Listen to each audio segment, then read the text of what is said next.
waliwo kye tutategeera bulungi. Debate eri mu ggwanga olwaleero amagye gasazeewo okukola private company. Debate eyo ngirabyeko ng'ababaka b'opposition muvuddeyo amagye gakola gatya private company ng'osasula ne bakuuma. Naye si gwe mulundi ogusoose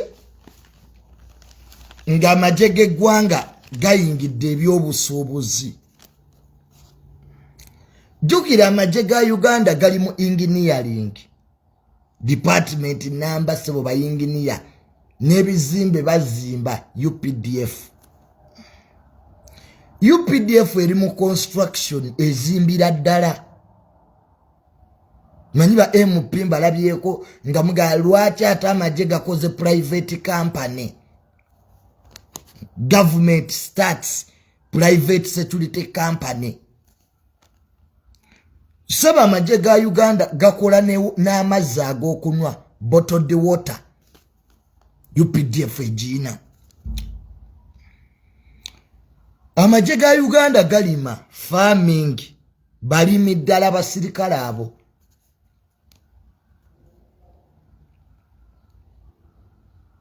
Kati bagaseeko security ki?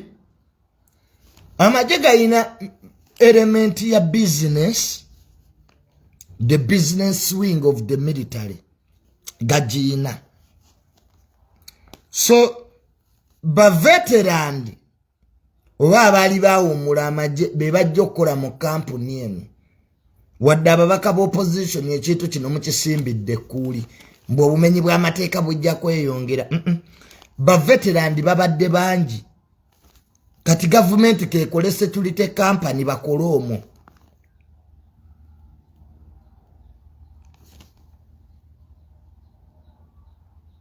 Tegeera bajja kukola ki?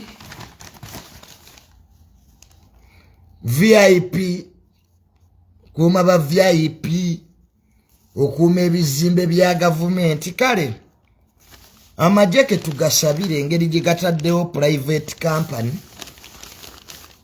okulaba nti ekola okuuma ba VIP abamu abanaakola private investigations and to guard the buildings.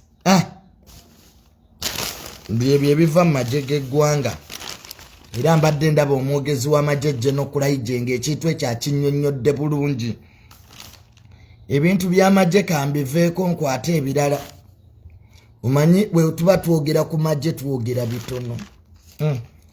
Bayina aboogezi naye nga byebyo bagenda kukola private security company ba veteran abawummudde amagye babeere omwo.